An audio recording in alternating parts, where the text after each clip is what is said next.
And the options at that point are using a voting rights and proxy agreement. A voting rights and proxy agreement is essentially a separate agreement whereby you tell the actual holders of those shares that they will have to vote based on what the company thinks is best for the company. And you can do that in a few ways, one of which is you can actually basically say based on recommendations by the board of directors. So if the board sits down and meets and says, how can we make sure that all of our decisions are in the best interest of the company, or how do we make sure that our investors don't try to just step in the way of something that we think is really beneficial, or even possibly potentially a pivot, as you will, from something that they think isn't as beneficial. The board will then issue that recommendation to the shareholders and say, this is how we think it should be voted, and we are going to exercise our rights under our voting rights agreement and use our proxy powers, which is a power that's given by the shareholders to them to actually vote the shares in their absence. And we're going to exercise those rights to make it so that your vote is what we think is right for the company. That allows the company to vote the shares as it sees fit. Although another word of caution here is that sophisticated investors are not likely to give up that much in the way of voting rights. So most of the time, the reason why they have inserted themselves into the board and negotiated their voting rights in the way that they have is because they want to have a say. So it's unlikely that they'll both negotiate their say in the company and then negotiate themselves out of their say in the same vein. So they're unlikely to do that. However, in Series Seed rounds, since the possibility of you getting funds from those Series Seed investors are going to be subject to people who aren't quite as savvy, they may be a little more willing to vote the way that you want, because they'll probably be less interested in how it works. They just want to make sure that their investment is protected. So they may be more willing to do that in the Series Seed round.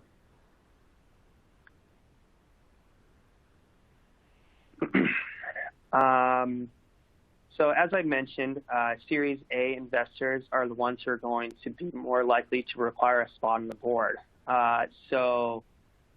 It does allow for a lot of oversight on their behalf.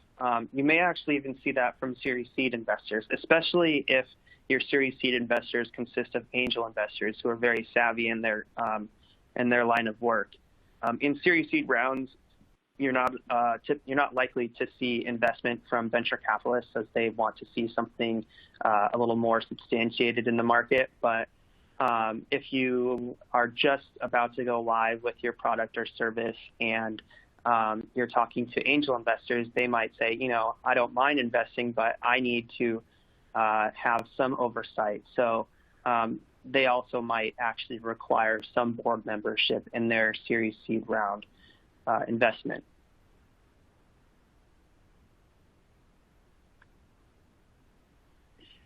The second, the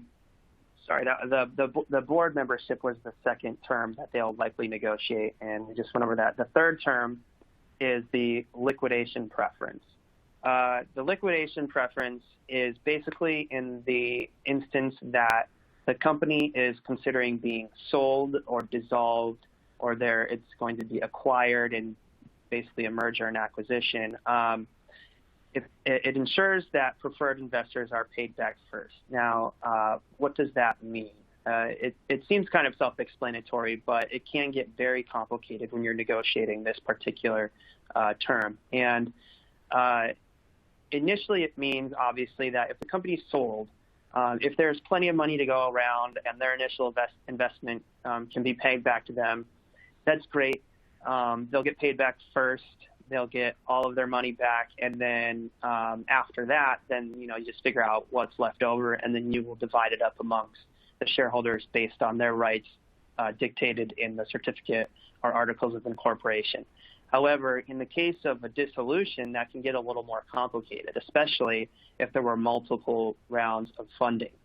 But basically, The liquidation preference is basically going to set an order of priority and can even have some sort of caps on priority. So in other words, you might say, well, if a company is dissolved or sold, I want the first $100,000 back, and then I'll see what's left over. Or you may have several rounds of investment, Series C, Series A, and Series B, where Series C doesn't have any liquidation preference, or they have the first priority and they get everything back. And then Series A has the second order of preference, and they have a cap of their preference at $100,000. And then Series B has another similar preference where they have a cap of $300,000 because they had more money, but they only get theirs after the $100,000. So you can see that this can get really complicated as you continue to negotiate it round after round. So the easiest way to do it is to simply set the priority that whoever invested first, as a good thank you to them, you offer them the first priority to get their investment back. And then, in the next few will just be prioritized afterwards. And typically common stock is the last priority. So that can also be set at a participating or non-participating liquidation preference. And what that means is a participating liquidation preference, that after they've received their preference, meaning if they invested $100,000 and they get that $100,000 back, then they get to participate in the proceeds from the rest of the sale. So if the company was sold for $1 million, they get the first $100,000 out of that $1 million. And then if they own 10% of the company on an as-converted basis, then they will get 10% of the proceeds of the rest of that $900,000 that is left over after they receive their initial participating preference. So then they'll get $90,000 back based on that 10% participating rate. A non-participating liquidation preference is fairly obvious. They get their preference back and any extra money that might be identified as part of that preference. And then the rest of it goes to anybody else who is then allowed to participate. So if there's only one round of funding, say we did a Series A round for $100,000, which would be a very low Series A round. But in theory, if we did a Series A round of $100,000 in that $1 million company, the other $900,000 that's distributed of the sale would just go exclusively to the common stock shareholders. So they'd get their $100,000 back, and that's it.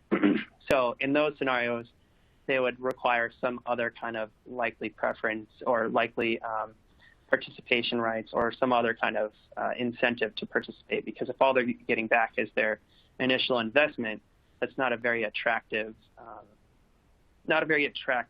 right to participate, not a very attractive set of stock to get when you're investing in a company and expecting some kind of return. So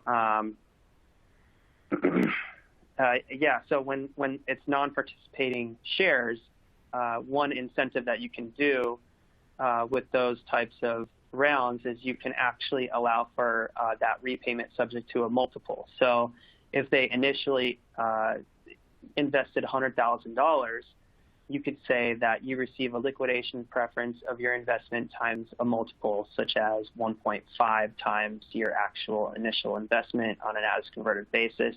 So you'll be saying, basically, we're treating your shares as 1.5 the number of common stock if it were converted into common stock. And so if you invested $100,000, you'd get $150,000 as a preference prior to all common stock shareholders. And then they would participate in the remaining $850,000.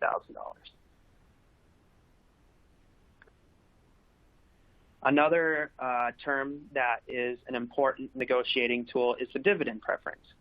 And when companies make money and individuals want to be able to participate in receiving a benefit from that money, it must be paid to shareholders out of the company's profits in the way of a dividend. So normally, if everybody just owns common stock, they would just receive a dividend in the amount based on their actual ownership. So if you were a shareholder owning 51% of your company and the company's reserves allowed for a dividend to be issued of $100,000, you would get $51,000 of that dividend. However, when you're actually negotiating early round investments, you might try to attract your investors by providing them a dividend preference. The preference is kind of similar to the liquidation preference, similar but different in the way that what we're talking about is the actual profits directed to be issued to the shareholders during their regular meetings. So if one way you might do that is you might say that the investor will receive a higher percentage of dividends. For example, you might say the investors receive 100% of all dividends up until they are repaid for their investment. So as an example that we used prior, if a company has $100,000 in its reserves that they can actually issue dividends, and you own 51% of the common stock, but the investors have invested $200,000, then they're going to get all of that $100,000 because that's how you set their dividend preference. So when you issue a dividend, they're going to be repaid $100,000. You would obviously want to set the cap at the repayment of their investment.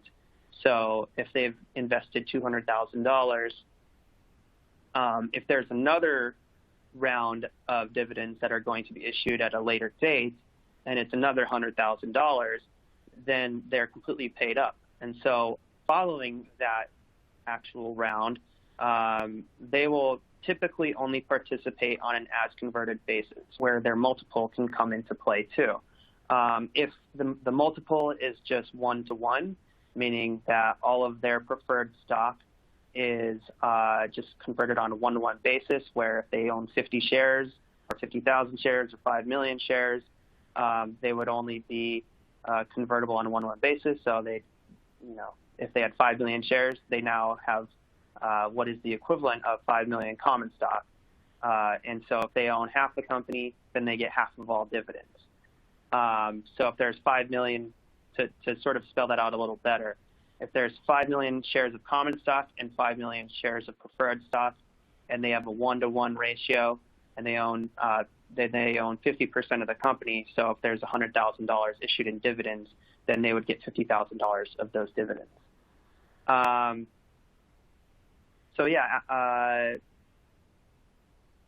That's pretty straightforward. But if their multiple comes into play, so in a way such that if they have, say, a multiple of 1.5 times the number of common stock that they would otherwise hold, in other words, if they owned 1 million shares and their conversion ratio was 1.5, then they would technically receive 2/3 of the dividend, because you apply the multiple to make it so their shares are 1.5 million, and if the other individual owned 500,000 shares, then their ratio is that they get 67% of those shares. I'm making this a little complicated, but basically I'm just trying to express that multiples can kind of complicate things.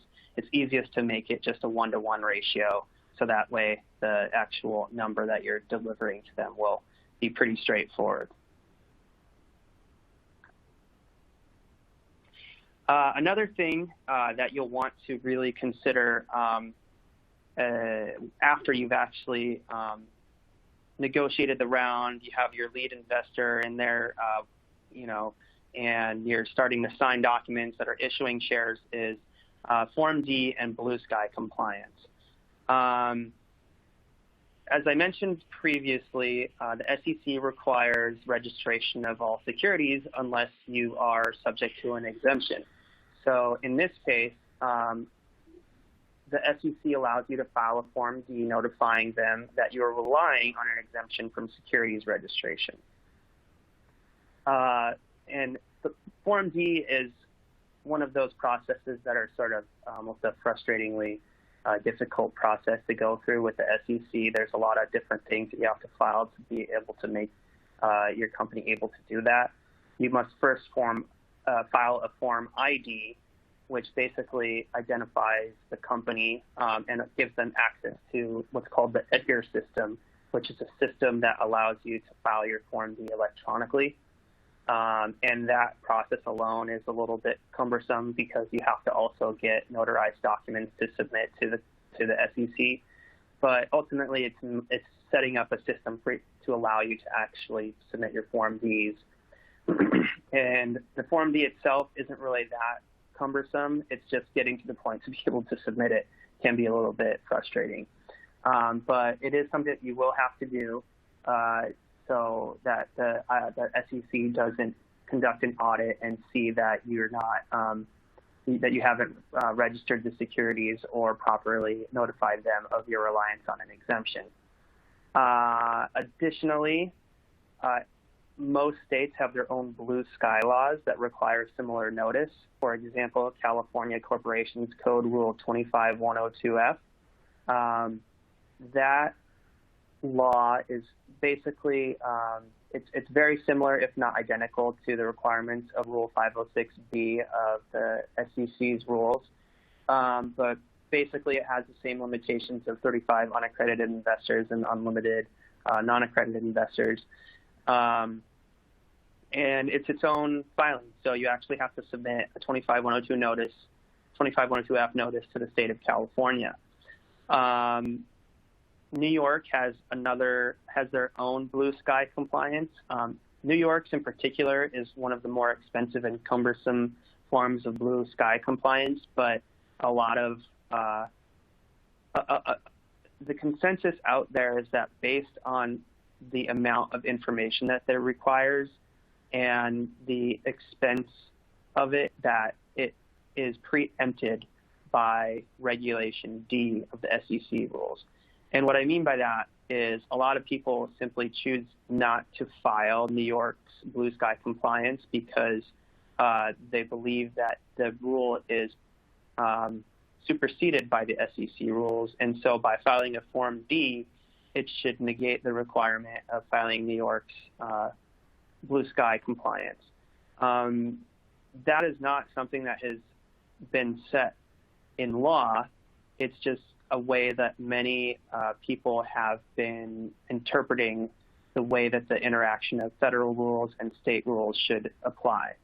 So in a way, I'm saying you're at your own risk if you don't file New York's blue sky compliance, but that has been the interpretation for the time being until New York updates it and makes it a bit simpler.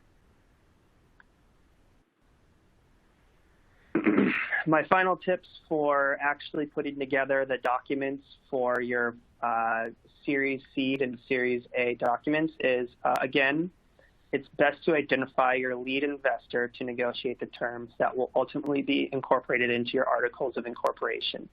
The reason for that is they are the ones who are probably going to have the most, well, obviously they're putting in the most money. And so for that reason, you'll probably want to lean on them the most to show your other investors, look, I already have 2/3 of this round dedicated to one person. You should get on while there's still shares available. But also, I mean, it's something that you should give them as kind of a thank you to providing such a high percentage of your investment. And so if there's going to be, a board seat associated with the round, or if there's going to be liquidation preferences or liquidation preference multiples, dividend preferences, all of these things that allow them to protect their investment and, make sure that there's some oversight in the company. I mean, they're the ones who really should have the most pull while they're actually negotiating the adjustments that you're making to your company to protect your investors. The most useful templates that are out there that you can actually review and get information on are at the two websites that I've listed in this presentation. If you go to SeriesSeed.com, they provide you with both an investment document that allows you to purchase shares or allows your investors to purchase shares subject to the terms of that agreement. But you'll obviously want to negotiate that with your investors. It also provides you with a template certificate of incorporation to be able to allow you to adjust that for whatever your investors are asking for. Again, if they're asking for board seats or voting rights or non-voting rights, that's where you'll get that pretty good template there for a Series Seed round. And it's been put together by attorneys and is also based somewhat on terms of the Series A documents provided by the NVCA. And so the NVCA document is the Series A round, which again, since Series A investors are typically going to be more savvy investors, and especially if they're venture capitalist firms, they'll probably want to see you start from these documents because they're much more comfortable with the terms of these documents. So it's a good idea to go to the NVCA's website, check out their documents. They have a great list of documents there, and they're all downloadable for free. So you can start there and work on getting your funding round done. And this is Doug with a few other additional final tips. And one of the things that we like to ask clients when they're asking us for a quote for doing this type of project is really the first question is, how much are they looking to raise? Because if your client's looking to raise $1 million or less, that's more likely to be a convertible promissory note round. That's more likely to be a safe document round. It's more likely to be just a few hours of work. If they're looking to raise $1 million or more, it's more likely to be using one of the tools that Brandon talked about, a Series A round or a Series C round. From there, we like to ask clients how many investors do they plan on bringing on. And so if they just have one investor for a convertible promissory note round, that's a much different project than if they have 30 investors for a Series A round. So how many investors do they plan on having in the round? And then lastly, how spread out are the investors? As Brandon mentioned that most states have a blue sky filing requirement. If the investors are in 10 states, you might have 10 securities filings that you have to complete, and that's not only additional legal time for completing the filings, but it's also additional filing fees for completing the filings with different government filing fees that some states are minimal, other states it's hundreds of dollars. So how many states are the investors located in, and how spread out they are? I think too, in addition to some of the points we discussed earlier about the importance of encouraging your clients to just rely on accredited investors if at all possible, is that, really the accredited investor requirements for these types of very risky investments are, in my view, a good idea. If someone is not meeting those minimum thresholds, they probably shouldn't be putting in 25, 50K that might represent 5, 10, 20% of their overall net worth into an investment that is frankly much riskier than a lot of other investments that are available to them. And so I think it's also a good idea to rely on accredited investors, because if you're taking on non-accredited investors, particularly friends and family rounds, and the company does not work out, that can lead to some uncomfortable and awkward Thanksgivings for many years to come. That you took Aunt Betty's $50,000, you lost it all, and now you have to see her for holidays and have her maybe make remarks. So I think it's a good idea, but it's also a good idea. There's a reason why those restrictions are put into place. Brandon hit on the fact that it's really important to make sure that you're on the same page with the lead investor before you get too far down the road with drafting documents. I think that a term sheet is a very good idea, because if you present a term sheet for a convertible promissory note round and the investor prefers safe documents, well, let's find that out early on. Let's find that out an hour or 2 hours into the project, and not 5 hours into the project when you've generated all the documents. So I think early on, presenting the lead investor with a term sheet for what the client has in mind for the key terms of the deal, to make sure that that is what the investor also has in mind, is a very good practice to encourage your clients to have. And then, we wanted to point out a few additional resources to direct you to. The Y Combinator, if you Google Y Combinator safe documents, they've done a really good job having some, Q&A documents on there about safe documents. They got some really good documents on there about comparing safe documents to convertible promissory notes. They've also have open source their SAFE documents are all open source there for the different types of templates. And they've also open sourced a recommended side letter that's really helpful, particularly when you're representing an investor. We like to recommend that they submit the side letter to the company. The one that's been open sourced by the Y Combinator, the two main provisions in there that are helpful is the first is what's called a most favorable nation provision. Essentially, this makes sure that your client, that's the investor, is getting the same terms as other investors, and if some other investor gets offered better terms, that they'll need to also offer those terms to your client. And in addition, they have an information rights provision in there to make sure that your client can have access to, it's often quarterly financials from the company, unaudited, so they have an idea about where things are at with the company. And then lastly, we have a real love-hate relationship with these types of projects. What we really like about them is that when these clients are raising capital, it's great because they have the resources to, perhaps purchase additional legal services from us once they close that round. The real challenge, though, is that the clients are often very anxious to get the round closed out. They're afraid investors might change their mind. They might be presented with other opportunities. There might be larger factors in play. And so it's often, ASAP for the project, which can be a real challenge, when the client's expecting you to get back to them right away and turn around documents very quickly. And then we just want to close out to let you know that we're happy to be a resource. Don't hesitate to reach out to us. This is our contact information. Feel free to email us, give us a call if things come up for your clients. By all means, we're happy to help you out any way that we can. And if you have follow-up questions, feel free to let us know. We really appreciate your time today. Thank you for joining us, and we hope that this has been helpful. Thank you.